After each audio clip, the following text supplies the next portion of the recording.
নিকট আপনারা হয়তো বুঝতে পেরেছেন, আমরা এই ভারতবর্ষের ভূমিপুত্র এই আদিবাসীরা, এই আদিবাসী মানুষ আমরা পিছিয়ে পড়া মানুষ। আমরা বিভিন্ন মৌলিক অধিকার এবং আমাদের যে সমস্ত চাওয়া পাওয়া এইগুলো থেকে আমরা বঞ্চিত হচ্ছি। শুধু তাই নয়, আজকে ভাবতে অবাক লাগে, আজকে ভারতবর্ষে ৭৯তম স্বাধীন ভারতবর্ষে আমাদের আদিবাসীদেরকে কিভাবে ভুলিয়ে রাখা হয়েছে।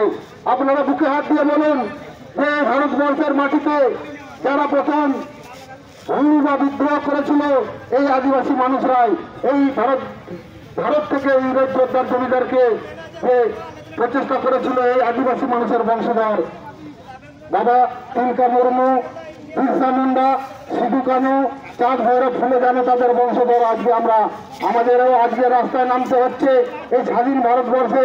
লজ্জা লাগে এই জন্যে, যেটা আমাদের বাবা সাহেব আম্বেদকরের যে সংবিধান রচয়িতা আছে সেই সংবিধানের থেকেও আজকে আমরা কিভাবে বঞ্চিত হচ্ছি।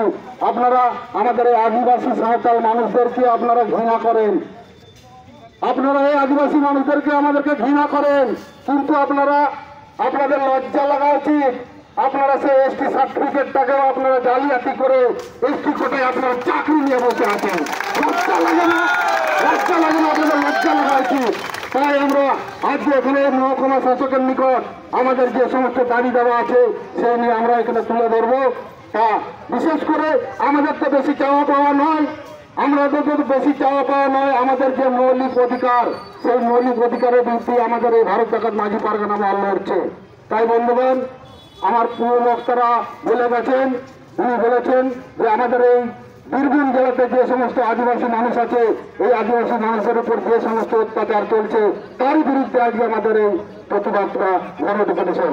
তো জোহারকে সামন্ত ভূতত আবক সমাংরে তেহনা নিয়ে ডেপুটেশন রহে সেটারাকান মারাংপুরা পশ্চিমবঙ্গ পনক পারগানা বাবা মাহতান বিজয় চন্দ্র সোরেন গমকে থেকে তেহনা নিয়ে ডেপুটেশন বাকরাতে মিটবার কথা লেগে নেওয়া রাখেন কেনা বিজয় পারগানা বাবা মাহতান বিজয় চন্দ্র সোরেন গমকে তেহনা নিয়ে ডেপুটেশন বাকরাতে আবিনা দামন কথা को और से छटिक के ले सकल लगे नहीं नगर